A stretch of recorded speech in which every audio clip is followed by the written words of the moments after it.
welcome back to Families in Action right here on KHTS, AM 1220, your hometown station. And we are here, Cary Quashen and myself are here with our special guest, Larry Schallert, who's with COC's, the College of the Canyons, Student Health and Wellness Center. And Larry, we are talking about a very special thing coming up tomorrow at COC where we're doing Shine a Light on Suicide. And I said we because I'm going to be there representing Henry Mayo. But we have some statistics, some numbers that we need to give people out there just so they can understand why are we doing this. And you brought up something just before we went on break where you said we honor the 1,100 college students who lost their lives last year from suicide. And COC does this fantastic presentation. It's a great visual presentation, and I know it really gets the students because they all ask about it. What are you doing, Larry? Well, it's really strong stuff. We have colorful Chinese lanterns is what they are. They're about the size of a basketball, and we place them around the college in our honor grove, and so it's on a not a stick, but they're all over the honor grove. Let's just put it that way. And it's very obvious something's going on here. There's like 1,100 of them, takes up the entire honor grove, and then we light them with a light at 5 o'clock at night on Tuesday night. So that night it's very very moving. So when students come and they see that, and they see you're there, Michael, from Henry Mayo, and we have counselors from Child and Family Center, from Santa Clarita Mental Health Center, from NAMI, the National Alliance for Mental Illness, and our Student Health and Wellness Center, and we might actually have a Domestic Violence Center there this time, and the American Foundation for Suicide. We have people there that can answer questions, that can talk to people about what their experience has been with suicide, because very often students will come up and say, yeah, my mother, my brother, my friend, I should have done this, I could have done this, what could I, so we can talk to them about how they're feeling now and what they can do. And so we try to train people through the course of the year on what to do when people feeling suicidal, and we try to bring attention to the fact that, hey, if you're feeling this way, or somebody that's feeling this way, there's things that you can do. And it's a very moving thing. I would encourage any community member to come just to sort of see that. What time? It's going to be they'll all be set up. We're going to be at 7:30 in the morning. They'll all be set up hopefully by 9 o'clock. Those lights, those will be up for 2 days. Wow. The therapists and counselors and Michael will be out there for 2 hours during the noon time, and then on Wednesday at 2 o'clock in the West PE gym, Kevin Berthia, as we mentioned before the break, will be there talking, and it's open to everybody. It's free. And if you haven't seen Kevin before, this is the one time you will probably ever be able to see him in Santa Clarita. So it's like free. You can see him. He's very dynamic. His story is very strong, and really gets you thinking about what you could do.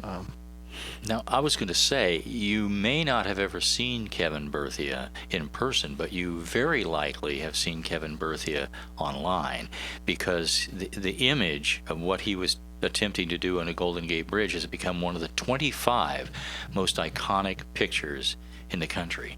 Really? Yeah, we've seen a couple of those photographs, and they're very iconic is a good way to describe it. It's he was literally at that point in time standing on a 4-inch cable, getting ready to take off and jump off the Golden Gate Bridge, and he was up there for 96 minutes while this law enforcement officer was trying to talk him down. If you ever been on that bridge too, there's signs, people about please don't jump kind of stuff. There's a lot of people lose their lives on that bridge. Right. And what we know about suicide, we know a lot more about suicide than we've known in the past, that people have suicidal thoughts, that we want you to be able to ask people, hey, are you feeling suicidal? Are you feeling like taking your life? It used to be a myth that, hey, if you ask, oh, are you thinking of killing yourself, you're actually putting that into their thoughts. But we know now that you may be the third or fourth person that they've given a hint that they're feeling that way. And by asking you, it's a sense of relief. And we also know that people that have jumped off the bridge, for instance, halfway down, they've changed their minds. And so we know that people that are suicidal, they're ambivalent. They're wanting somebody to say, hey, reach out. Right. And so hopefully today we'll be able to talk a little bit about what are the signs of the warning signs of suicide, and what are some of the things that you can do if you're feeling that way, or if you're if you know somebody that's feeling that way. Well, so we run the behavioral health unit in Henry Mayo. There's only 3 ways to get in there. One is you want to kill yourself or try it and really have a plan. 2 is you want to hurt somebody else. Or 3 is you can't fend for yourself. Right. So we're almost full always. 365 days a year. We never close. We're almost full, meaning there's 20-something people sitting on that unit, most because they wanted to die or tried to kill themselves. And I'll tell you, what you just said is so true, that really none of these people really, when it comes right down to it, want to die. What they really want is to feel better. Right. Is not to hurt anymore. They want the pain to go away. So by education, I mean, I can tell you this. I've been treating people as long as you, over 30 years, and I can tell you, I'm not a therapist, but I've been counseling people for over 30 years in other ways. There's nothing worth dying for. At the end of the day, whatever it is, will get better. Right. So that being able to reassure people and give hope is a really important piece of how we go about it as a community and as an individual, because when you're feeling so depressed that you want to kill yourself, you really don't see the options. You really don't see that anything's going to get better. It feels like it's happening right now. And for college students, for instance, they're under a lot of stress. I mean, going to college, one of the things I say is, you don't get a degree for going for ice cream. You get a degree for going to college. So it's hard. It's not easy. It's stressful, and you got to deal with a lot of stuff. But students are also dealing with other things. They're dealing with mental illness. They're dealing with depression. They're dealing with anxiety, family problems, job problems, relationship problems. Sometimes health problems, gender identity issues, and peer pressure and all that sort of thing. Sometimes it's drug and alcohol.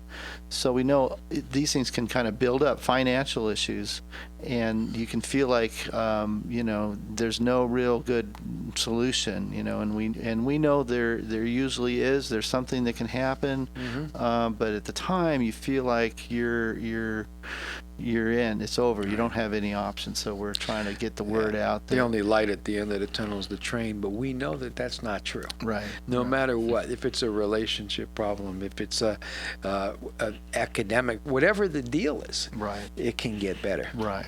And time will help. Yeah. I'm not saying time cures all, but it helps. But we know that time, depression sometimes comes in waves, for instance, and we know that if you listen non-judgmentally to people and don't be judgmental or give advice, well, you should do this or you should do that. If you just listen non-judgmentally, and then encourage professional help. If you're feeling so bad that you want to kill yourself, or you're thinking about killing yourself, that's the time to get professional help, or engage in some self-help kinds of activities that we all know are useful, and as opposed to some of the negative self-help that we talked about earlier, drugs and alcohol and tobacco. So there's different kinds of depression which you can kind of shine some light on. Right. There's a depression where you lost your job, your girlfriend doesn't want to see you anymore. I mean, that kind of stuff. We all have those days where we're going to hurt for a day or two or a week or so. And then there's other depression that doesn't want to leave.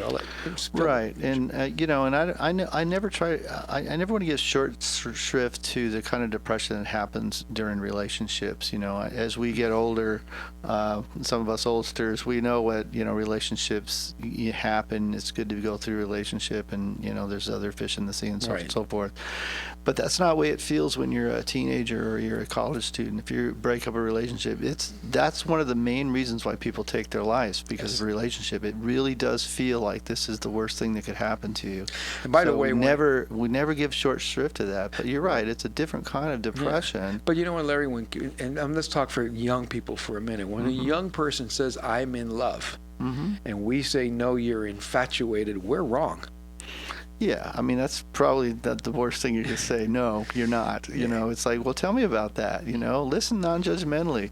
If I can give any advice to anybody out there, listen non-judgmentally, engage with your friends and with your family and with your loved ones and your kids. Remember, kids don't have all the coping mechanisms that adults do. Right. And when they're that much infatuated and it's really they're in love, they don't know how to deal with that. Right. And if it breaks like that, they're lost. Yeah. So and love is a very complicated thing. Yeah. But to answer your other question, yeah, there's other kinds of depression. There's postpartum depression where a woman might feel suicidal after giving birth. There's major depression, which is real. People have a problem with postpartum. It's absolutely it's totally real, and it's got a biological base to it. Exactly. As does what we call major depression, that has a biological base to it. You can get so depressed, you just can't rationally think about what's going on with you. It's hard to get out of bed. You can't focus at work. You don't want to go to family functions. Just interrupting your life. Yes, yeah, and it's very serious. It's very serious, and you can get suicidal, and you can lose your job, and everything else can happen as a result of that.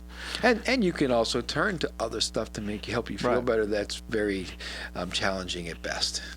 Right, and that's one of the warning signs when we see students or teenagers, start to really get into the alcohol and drug situation and really start to overdo it in a major way. That's a warning sign. That hey, maybe there's some depression here. Maybe there's what else is going on? Are they giving stuff away? Are they are they making a plan to take themselves? Are they looking for a gun? Are they talking about suicide, or they having a lot of thoughts about death and dying? I wish I wasn't around. You'd be better without me. That's a great stuff. Yeah, when you hear that, you go, well, start asking other questions. And sometimes it's just a matter of starting asking. And you know what, Larry? Most of the time, I'm not going to say always, because we know that's not true. I mean, if somebody really has come to the grips that they're going to die, there's not much people can do. But most of the time, 90-something%, people are throwing little hints at us. Right.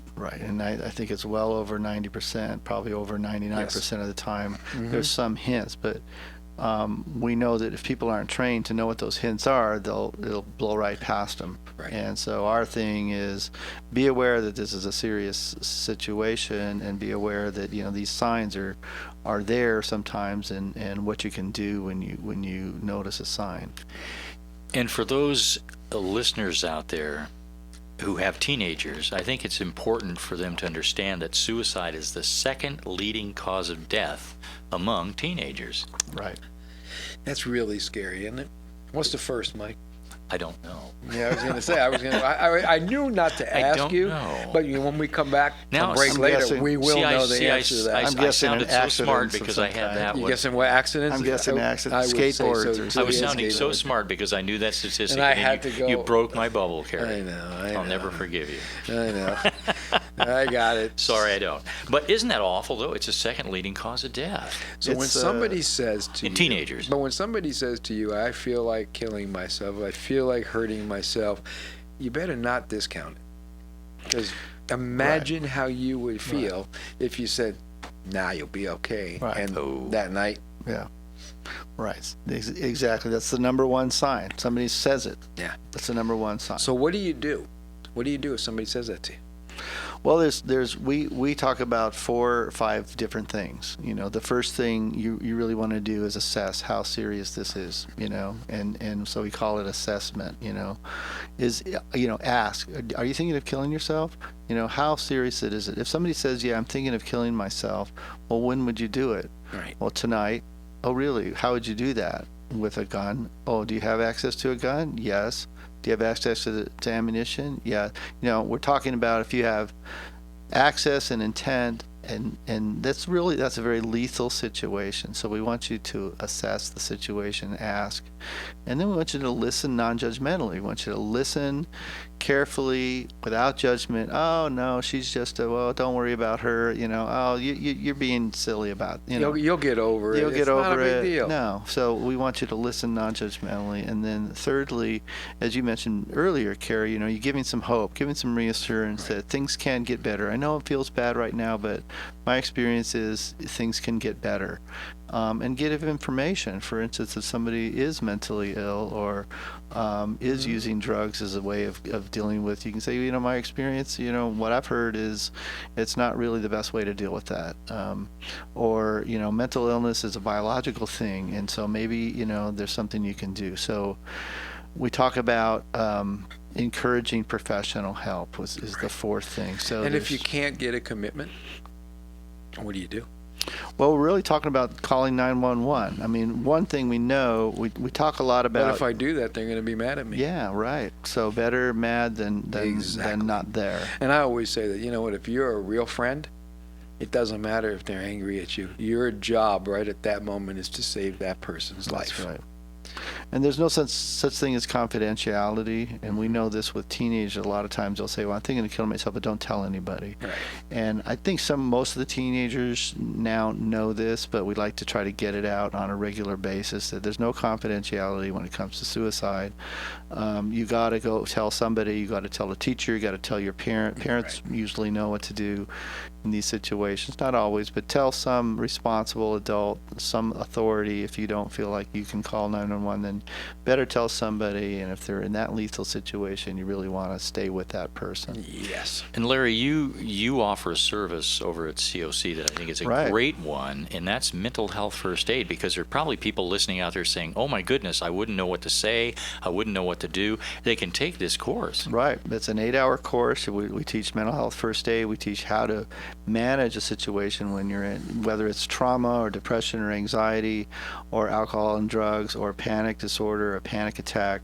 We teach people, we give them that information we're talking about, and then we teach them how to manage that situation using, an acronym we call ALGE. And when you walk out of that class, as much about how to handle a mental health situation as you would if you walked out of a CPR class and you know how to handle a medical situation. So the biggest thing that I want to get across, I think we all do, is never take it lightly. Right. Never take it lightly. Do not discount people's feelings. If you do, it's just like people that are, when I hear from parents, well, they're cutting because they want attention. If they don't get your attention now, what are they going to do next? Right. So when people are looking for something, if it's attention seeking or whatever the deal is, if they don't get what they're looking for, they're going to push it. And people that flirt with suicide end up in trouble. Right. And we know cutting is not necessarily suicidal behavior. We call that non-suicidal self-injury.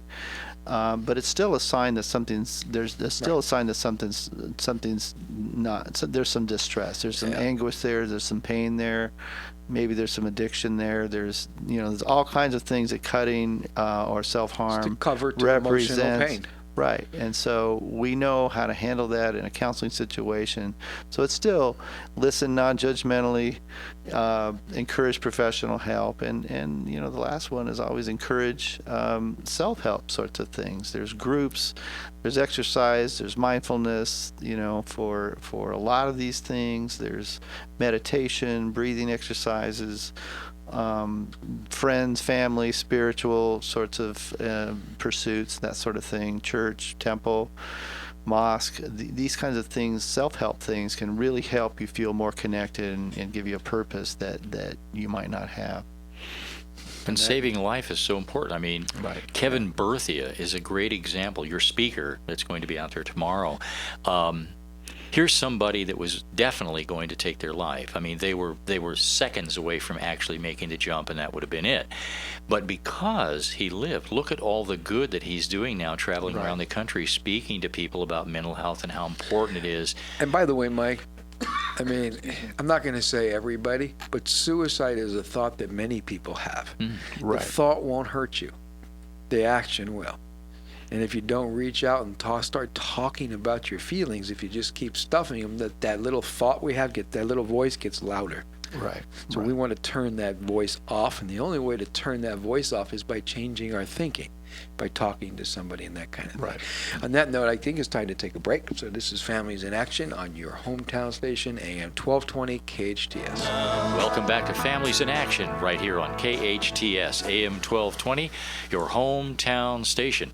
Hey, I think Cary, we came up with the answer to your question. We What's did. the We leading told- cause of death. We said we would come back and we Suicide did. is the second leading cause of death. For Accidents, teenagers. unintentional injuries, homicide, suicide, cancer, and heart disease make up for the 5 leading cause of death for teenagers. But yes, accidents number 1. Wowie. Yeah.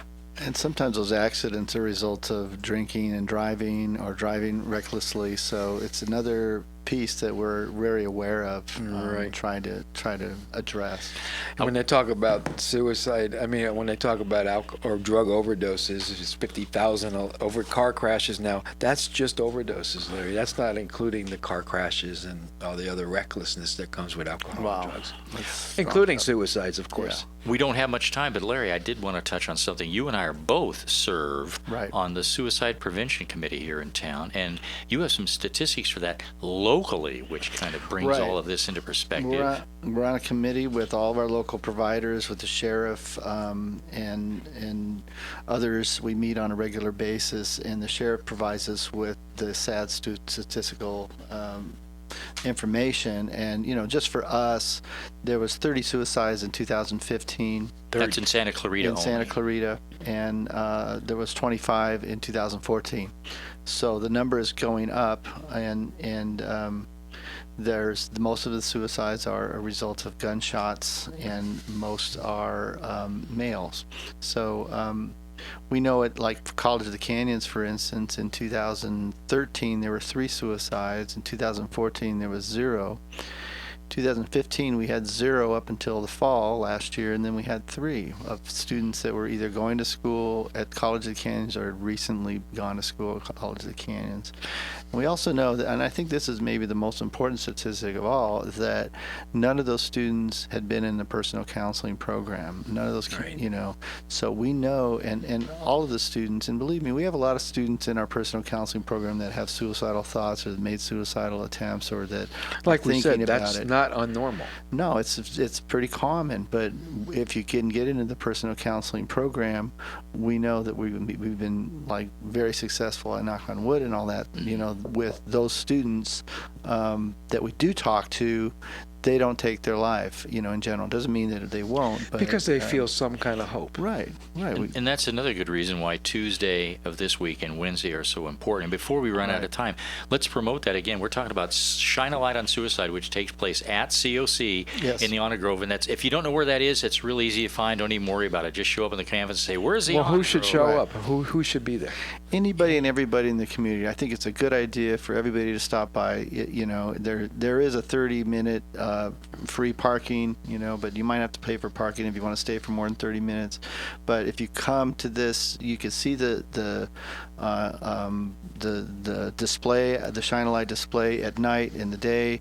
Michael and the other providers, you can talk to them during the noon hour. And Kevin Berthia is May 11th from 2 to 3:30 in the West PE gym. Everybody is encouraged. It's in the gym, so because we know it's going to be a big crowd. But Right. And you get some free pizza going on with free pizza if you put the suicide Okay, I'm hotline going. in your number. So Oh, you maybe got- we should What is the finish suicide off with hotline? this. Yeah, You want to do this, Mike? You Hey, got here we the go. radio voice. This is the National Suicide He does, huh? Prevention Lifeline. And This the is- name, the Silver Fox. Yes. Let's get those pads out. We got to write this down. This is the National Suicide Prevention Lifeline.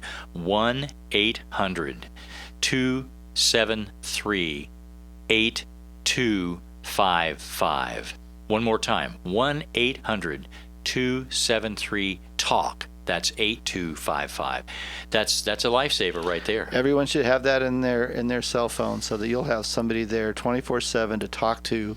If you or a friend or a peer or somebody is thinking about suicide, there's somebody there in your pocket in that cell phone that you can talk to that will give you information, that will listen to you and give you referrals. And remember, Henry Mayo, ER, 24 hours Right. a day, 365 days a year. Right. If you're feeling suicidal, there is somebody there that can assess the situation and come up with a direct plan of action that would kind of give you some hope. Right. As usual, Larry, it's always wonderful having you Well, here. thank you. KHTS is a leader in reporting on suicide and leader in awareness, mental health awareness, and we can't thank you enough. And Action, you guys are right out in front with this sort of information. So thank you. Yeah. Thank you, Larry, for all you do. Michael? Well, Cary, that's an end of another program. It for is. us. Till next week, huh? But we want them back here next week. We do. Same bat channel. That would be KHTS AM 1220, your hometown station. This is Families in Action. We'll see you here next week.